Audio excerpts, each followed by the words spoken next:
जय श्री राधे। पूज्य श्री सद्गुरुदेव भगवान के चरणों में प्रणाम। नाम जप के लिए टाइम नहीं है। पूज्य श्री प्रेमानंद जी महाराज कहते हैं, आधुनिक जीवन की भाग दौड़ में सबसे आम शिकायत जो हम सब सुनते और कहते हैं वह है, मैं बहुत बिजी हूँ, मेरे पास समय नहीं है। यह बहाना अक्सर तब सामने आता है जब बात व्यक्तिगत विकास, आत्मचिंतन या आध्यात्मिक अभ्यास की होती है। हम अपनी नौकरी, पढ़ाई, समाज, जिम्मेदारियों में इतने उलझे रहते हैं कि हमें लगता है हमारे पास खुद के लिए एक पल भी नहीं है। लेकिन क्या हो अगर यह समय न होने की भावना सिर्फ एक भ्रम हो?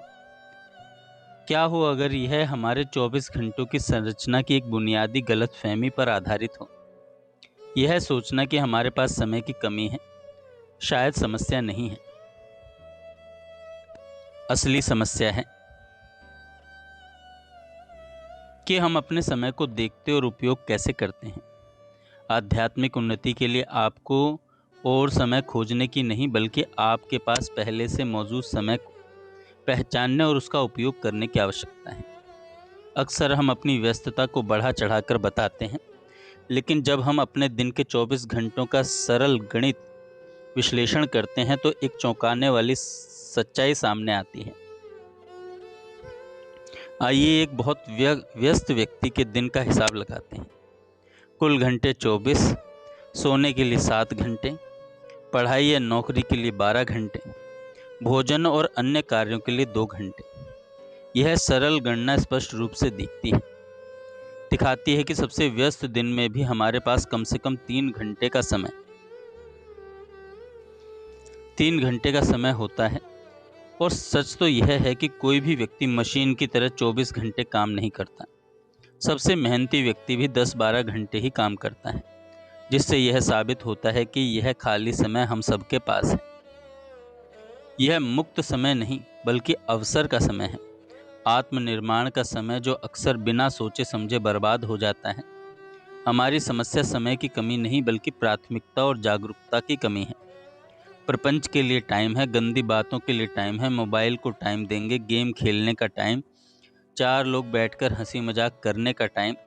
लेकिन प्रभु के भजन की जब बात आएगी तो हमारा मन कह देगा, भाई हम तो विद्यार्थी हैं, हम तो व्यापारी हैं, हम तो व्यस्त हैं, हमारे पास टाइम कहाँ है। हम अक्सर धन, संपत्ति और कैरियर को अपनी सबसे बड़ी पूंजी मानते हैं, लेकिन आध्यात्मिक दृष्टिकोण हमें एक गहरी सच्चाई की याद दिलाता है। कल्पना कीजिए कि एक व्यक्ति 50 साल लगाकर अथाह संपत्ति अर्जित करता है, लेकिन जब उसका अंतिम समय आता है तो वह अपनी सारी दौलत देकर एक अतिरिक्त सांस खरीद सकता है क्या? नहीं। यह शक्तिशाली सादृश्य हमें यह सोचने पर मजबूर करता है कि हम वास्तव में किसे महत्व देते हैं। हमारी हर सांस अनमोल है। इस दृष्टि से देखें तो हम अरबों की संपत्ति यानी सांस को हर दिन लापरवाही से लुटा रहे हैं। जब हम समय को इस दृष्टिकोण से देखते हैं तो व्यर्थ की गतिविधियों में इसे बर्बाद करना एक बहुत बड़ी हानि लगती है। एक आम धारणा यह है कि आध्यात्मिक अभ्यास के लिए हमें अपने काम या पढ़ाई से अलग समय निकालना पड़ता है, लेकिन व्यवहारिक सलाह यह है कि आपको कुछ भी रोकने की ज़रूरत नहीं। इसकी बजाय उस समय का उपयोग करें जो आम तौर पर गपशप, सोशल मीडिया पर बिना सोचे समझे स्क्रॉल करने या अन्य व्यर्थ की गतिविधियों में बर्बाद हो जाता है। विचार यह है कि इन बर्बाद क्षणों में छोटे निरंतर प्रयासों से शुरुआत करें। जब आप कोई शारीरिक काम कर रहे हों तो मन ही मन राधा राधा का जप करें। शुरुआत में यह छोटा लग सकता है, लेकिन धीरे धीरे यह आदत बन जाएगी और भक्ति स्वयं आपको अपनी ओर खींच लेगी। आदत में यह छोटा सा बदलाव आपके निष्क्रिय क्षणों को गहरी शांति और जुड़ाव के क्षणों में बदल सकता है। व्यर्थ के क्षणों में नाम जप का यह छोटा सा अभ्यास ही उस एकाग्रता नामक महाशक्ति को विकसित करने की पहली सीढ़ी है। चाहे कोई वैज्ञानिक हो जो एक शोध कर रहा हो या कोई छात्र हो परीक्षा के लिए पढ़ रहा हो, उनकी सफलता का रहस्य एक ही है, एकाग्रता। हमारा भाग्य पत्थर की लकीर नहीं। मनुष्य शरीर पाकर हम जो चाहे वो कर सकते हैं। समस्या यह नहीं है कि हम में क्षमता नहीं है, बल्कि यह है कि हमने अपनी मानसिक शक्ति को शुरू से ही व्यर्थ की चीज़ों में बिखेर दिया है। अपनी मानसिक ऊर्जा को संरक्षित करके और उसे एक लक्ष्य पर केंद्रित करके कोई भी व्यक्ति अपने भाग्य को बदल सकता है। हमारा दिन कैसा होगा उसकी नींव रात में ही रख दी जाती है। सोने से ठीक पहले अपने मोबाइल फ़ोन को बंद कर दें। नकारात्मक या विचलित करने वाली सामग्री जैसे समाचार, फिल्में या व्यर्थ की बातें देखने से बचें। इसके बजाय इस अभ्यास को अपनाएं। सोचें कि नींद एक प्रकार की मृत्यु है।